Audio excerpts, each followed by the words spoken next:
दोस्तों नमस्कार। दुबई से राष्ट्रभक्त भारतवंशियों के लिए एक बुरा समाचार है। दुबई में एयर शो में अपने प्रदर्शन के दौरान भारत का विमान तेजस दुर्घटनाग्रस्त हो गया और इससे भी दुखद बात यह है कि उसमें हमारे देश का जो पायलट था उसकी भी मौत हो गई। दोस्तों यह घटना कोई सामान्य घटना नहीं है, यानी यह घटना कोई संयोग मात्र नहीं है। इस घटना में किसी न किसी तरह के षड्यंत्र की बू आ रही है, क्योंकि इस समय पूरी दुनिया में हथियारों का जोर है और हथियार का जो उद्योग है, वेपन्स बनाने का जो उद्योग है, वह एक ऐसा साधन है जिसके माध्यम से किसी भी देश की अर्थव्यवस्था को तेज़ी से गति दी जा सकती है। हमारे देश के प्रधानमंत्री जी ने भी यह संकल्प लिया कि भारत देश अपने देश में स्वदेशी हथियार बनाकर उनको अन्य देशों में निर्यात करेगा और उससे अपने देश को सुदृढ़ता प्रदान करने का काम करेगा, दोनों ही मोर्चों पर। एक तो अपने रक्षा मोर्चे पर और दूसरा आर्थिक मोर्चे को मजबूती देने के लिए भी। ऑपरेशन सिंदूर के दौरान जैसा कि हमने देखा भी कि हमारे स्वदेशी हथियारों ने क्या कमाल का काम किया, पाकिस्तानी सेना को घुटनों पर ला दिया, उन्हें सीज फायर के लिए गड़गड़ाने पर मजबूर कर दिया। लेकिन इसी दौरान एक तस्वीर और आई, जिस तरीके से चाइनीज मीडिया द्वारा, चीन के खरीदे हुए दुनिया के मीडिया हाउसेस द्वारा और दुनिया के बिकाऊ नेता, हमारे देश के भी कुछ तथाकथित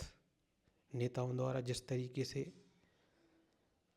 चीन के महिमा मंडन के लिए भारत के ही विरोध में बयान देने का काम किया। लगातार प्रश्न किए गए कि हमारे विमान कितने गिरे, और अब यह बातें स्पष्ट भी होने लगी हैं, क्योंकि यूएस कांग्रेस की एक रिपोर्ट आई है। उसमें कहा गया कि ऑपरेशन सिंदूर के दौरान चीन के द्वारा एक वैश्विक स्तर पर प्रोपेगेंडा चलाने का प्रयास किया गया। मीडिया हाउसेस और तमाम ऐसे लोगों को पैसे देकर यह माहौल बनाने का प्रयास किया गया कि ऑपरेशन सिंदूर के दौरान राफेल गिराए गए, ताकि चाइनीज हथियार, चूँकि पाकिस्तान उन्हीं से युद्ध लड़ रहा था, और अगर यह बात लोगों के जहन में बैठ जाए कि चाइनीज हथियारों के द्वारा भारत द्वारा उपयोग किए गए जो हथियार हैं उनको पीटा गया, तो चाइनीज की जो हथियारों की फैक्ट्री है, हथियारों का जो उनका बाज़ार है, उसको फ़ायदा होगा। लेकिन अब यह बात स्पष्ट होने लगी है कि यह एक प्रोपेगेंडा था। पूरी दुनिया में वैश्विक राजनीति के तहत, जैसा कि सभी लोग जानते हैं, कि कहीं ना कहीं युद्धों को भड़काने का प्रयास किया जाता है, ताकि दुनिया की यह जो हथियार निर्माता कंपनियां हैं, हथियार निर्माण करने वाले देश हैं, इनका व्यापार चलता रहे। अब चूँकि भारत एक नए प्लेयर के तौर पर इस मार्केट में एंट्री कर रहा है, उसको जैसा कि विश्व के अनेक देशों की तरफ से इस मार्केट में भारत के हथियारों में उनकी उत्सुकता भी दिखाई दे रही है, तो ऐसे में यह बात बिल्कुल संभव है, क्योंकि हमारे जो एक्सपर्ट हैं वह बता रहे हैं कि हमारे विमान में तकनीकी रूप से कोई कमी नहीं थी। और अगर जिस तरीके से हमारा तेजस दुर्घटनाग्रस्त होकर नीचे आया, उसकी तस्वीर देखी जाए, उसका वीडियो देखा जाए, उसका निरीक्षण किया जाए, तो उसमें यह बात असामान्य लग रही है। क्योंकि जब भी कोई विमान तकनीकी खराबी के कारण दुर्घटनाग्रस्त होता है तो उसके गिरने का तरीका कुछ अलग होता है, लेकिन यह जो दुबई से वीडियो आया है तेजस की दुर्घटनाग्रस्त होने का, उसमें बिल्कुल सीधे जैसे कोई ईंट आसमान से गिरती है, ऐसे हमारा विमान तेजस नीचे गिर गया।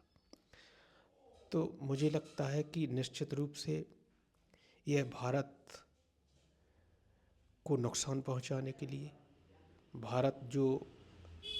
हथियारों के मार्केट में नए प्लेयर के तौर पर एंट्री कर रहा है और दुनिया से जिस तरीके का उसको समर्थन प्राप्त हो रहा है, चूँकि हमारा तेजस दुनिया के अन्य विमानों की तुलना में उसकी कीमत भी कम है, सस्ता है,